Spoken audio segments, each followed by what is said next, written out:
안녕하세요, 공쌤입니다. 오늘은 마지막이면서 마지막이 아닌 파트, 자, 이론의 마지막 파트 시작을 해보도록 하겠습니다. 앞에 파트 들으신 분들은 알겠지만 이게 이제 이론의 마지막 파트인데 이게 실무 끝에 붙어 있죠. 그래도 여러분들이 분계까지 다 하셔야 이해가 조금 편한 파트니까 조금 이렇게 천천히 배우는 거를 더 좋아하실 거라고 생각을 하겠습니다. 자, 어쨌든 생각을 해보도록 하죠. 외상매출금의 기말 잔액. 외상매출금 내가 받을 수 있는 게 얼마가 있냐 이렇게 생각을 해보시면 될 것 같아요. 그래서 원래 1월 1일 날 받을 수 있는 게 8만 원이 있었습니다. 원래 있는 거 플러스 해야겠죠. 그런데 이번 연도에 외상으로 매출을 했대요. 물건을 팔았어요. 그럼 내가 돈을 받을 수가 있어요. 얘는 플러스. 그런데 그 외상매출금 중에 할인을 해줬대요. 깎아준 거죠. 그만큼은 못 받게 되니까 마이너스 해야겠죠. 그 다음에 이번에 외상매출금을 회수를 했답니다. 돈을 받았대요. 그럼 그만큼 또 못 받을 거 아니에요. 받았는데 어떻게 더 받아? 얘도 마이너스예요. 얘는요? 외상? 매입액. 아니 지금 외상 매출금 찾으라는데 외상 매입액을 왜 말해요? 그렇죠? 요거는 함정입니다. 페이크. 넘겨주십니다.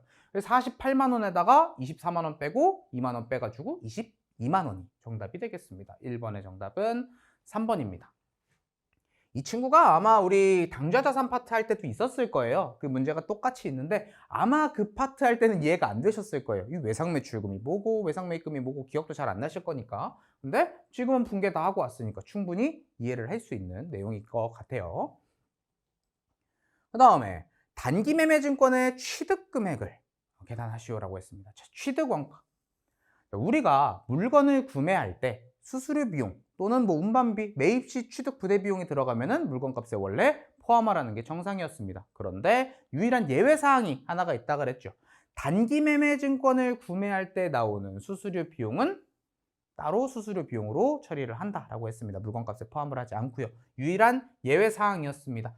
분기하신 분들은 알겠죠? 요거 번호도 900번대로 따로 해주셔야 됩니다. 800번대가 아니고요. 그렇죠? 영업과 관련 없는 비용으로요.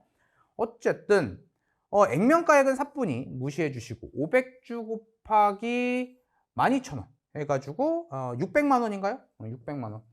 이게 원래 단기매매증권이 아니었으면 615만 원. 이 친구가 정답이 되겠지만 단기매매증권은 수수료 비용을 포함하지 않기 때문에 이 친구는 600만 원이 정답이 됩니다. 2번의 정답은 3번이 되겠습니다.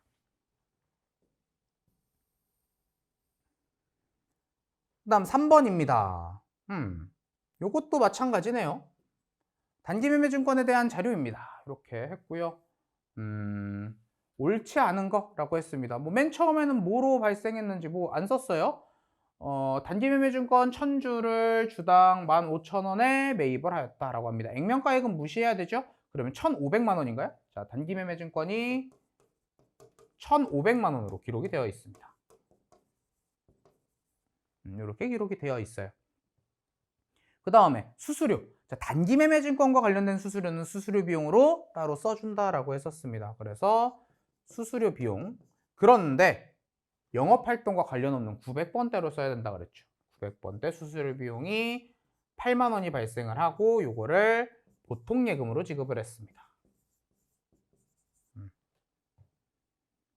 그 다음에 이 1,500만 원이 지금 주당 가치가 12,000원으로 떨어졌대요. 그러니까 1,500만 원이 얼마로 바뀌었어요?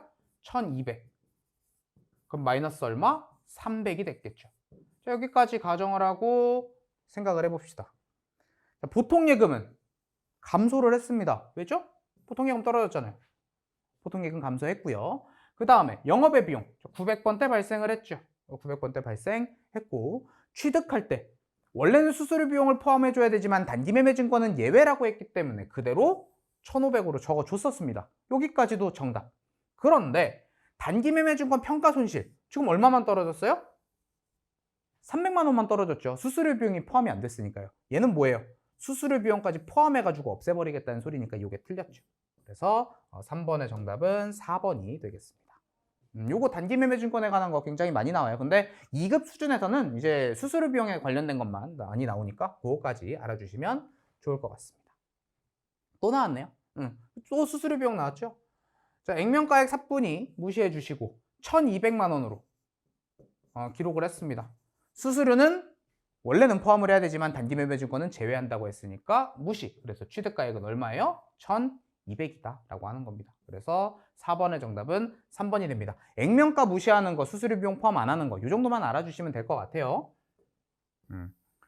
단기 매매 증권 그만 나와요. 계속 나오네. 똑같은 겁니다. 액면가액 삭분이 무시 1,500으로 취득을 했고요. 보통 예금으로 이체를 했으니까 보통 예금은 감소합니다. 수수료 비용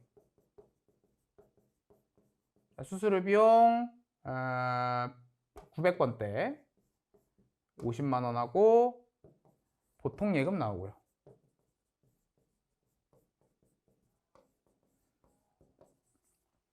요거까지 해놓고 보면 되겠네요. 보통 예금 감소한다. 뭐 감소했네요. 이게 맞네요. 판관비 발생 안 합니다. 수수료 비용, 요거 영업의 비용이죠. 요거 틀렸고요. 취득원가는 1,500이고요.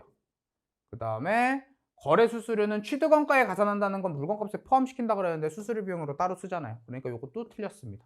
그래서 5번의 정답은 1번입니다. 자, 3, 4, 5번 다 똑같은 문제입니다. 제가 해드린 것만 정확하게 파악을 하시면 충분히 푸실 수 있고요. 자, 6번부터는 이제 대손에 관련된 겁니다.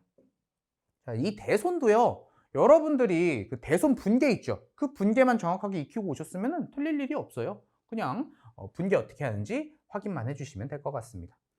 자, 외상매출금 기말 잔액 30만 원이래요. 그래서 30만 원에 대해서 1%는 못 받게 될 거다라고 생각을 했나 봐요. 그래서 설정을 하래요. 그러면은 3,000원의 대손을 설정을 해야 할 것 같습니다. 근데 설정을 하려고 보니까 이미 대손 충당금 잔액 미리 설정해 놓은 게 있나 봐요. 얼마? 2,000원이 있어요.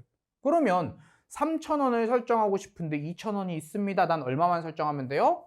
1,000원만 설정을 하면 되겠죠. 그래서 얘네들은 틀렸고요. 소모품비는 왜 나옵니까? 이 소모품은 어디서 나온 걸까요? 네, 이건 다 필요 없고요. 우리 분계할 때 대손 삼각비 그리고 대손 충당금 이렇게 분계를 했죠. 그래서 6번의 정답은 1번입니다. 야, 요것만 봐도 틀리면 절대 안 되겠는데요? 그렇죠? 틀리면 안 됩니다, 이거. 요렇게 나오는 게 조금 더 어렵게 나오는 것 같습니다. 그래서 우리 대손 설정을 하는 거는 1%를 설정을 하래요. 그래서 작년에 설정을 한다 라고 했을 때 설정을 했나 봐요. 8,000원, 1%니까 8,000원으로 설정을 했었어요. 그렇죠? 그런데 2023년 중에, 그러니까 2022년 12월 31일 날 이제 설정을 했는데 2023년 1월 1일부터 계속 하다 보니까 5,500원에 대손이 발생을 했어요. 자, 8,000원을 설정을 했는데 5,500원을 썼대요. 그럼 남은 건 얼마? 2,500원이 남아 있었겠죠. 여기까지 이해됩니까? 그런데 이번 연도에도 설정을 해야겠죠. 95만 원의 1%를 설정을 해야 되니까 9,500원만큼 설정을 해야 될 것 같아요. 그래서 9,500원을 설정을 하려고 했는데 2,500원이 설정이 돼 있대요. 그럼 우리는 얼마만 설정하면 돼요? 7,000원. 이라고 해서 여러분들 3번 쓰시는 분들이 굉장히 많을 겁니다. 문제를 제대로 읽어야 돼요. 재무상태표에 표시될 대손충당금은 이라고 물어봤어요. 추가 설정할 대손충당금이 아니고요. 장부에 나올 대손충당금이 얼마냐고 설정을 한 거예요. 그러니까 2,500원이 있어서 7,000원을 추가 설정했던 어떻게 됐든 우리가 장부에 설정되는 건 총 얼마예요? 9,500원이잖아요. 그러니까 이건 정답이 이 친구가 됩니다. 9,500원이요. 이거는 말을 제대로 읽어야 돼요. 설정하는 금액이 얼마인가? 라고 물어봤으면 7,000원이 정답이 되지만 전체적으로 장부에 기록될 게 얼마냐라고 물어봤으니까 이렇게 나옵니다. 그래서 대손충당금 문제가 굉장히 많이 틀리는 문제 중에 하나입니다. 오답률이 높아요. 밑에 것도 똑같죠. 한번 계속 가보도록 하겠습니다. 자, 1월 1일 날 대손충당금이 확정돼가지고 기초 잔액이 5만 원이 있었대요. 그런데 10만 원을 썼대요. 장부에 있는 게 5만 원밖에 없는데 10만 원을 썼대. 그럼 어떻게 해야 되죠? 대손 충당금 5만 원.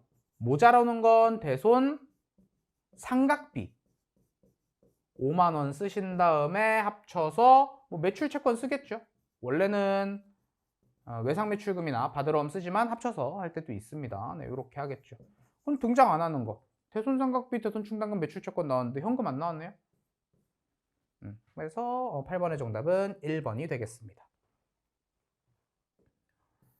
마지막 결산에 기록될 대손 충당금, 이것도 얼마를 추가 설정하라고 물어보질 않았어요. 그냥 대손 충당금이 얼마냐고 물어봤습니다. 그래서 기초에 10만 원이 있었는데 8만 원을 못 쓰게 됐대요. 그래서 2만 원이 남아 있는 것 같아요. 2만 원 남아 있어요. 그래서 300만 원의 2%를 추정을 하였다. 그래서 6만 원을 설정을 하고 싶어요. 그런데 장부에 2만 원이 있으니까 추가 설정할 것은 4만 원이 맞습니다. 추가 설정할 건요. 근데 추가 설정할 걸 물어보지 않았고 재무상태표에 기록될 걸 물어봤으니까 우리는 얼마를 찾아야 돼요? 6만 원을 찾아야 된다고요. 그래서 9번의 정답은 3번이 되겠습니다. 자, 이것도 마찬가지예요. 여러분들이 분계, 단기매매증권에 대한 분계를 하고 오셨거나 대손에 대한 분계를 하고 오셨으면 굉장히 이해가 쉬워요. 근데 얘가 아무 뒷배경 없이 이론부터 쭉 왔다고 하면 절대 풀지 못하겠죠. 네, 이러한 문제가 되겠습니다. 그래서 제가 일부러 순서를 이렇게 뒤바꾼 거예요. 이게 이제 2급의 마지막 강의가 되겠죠.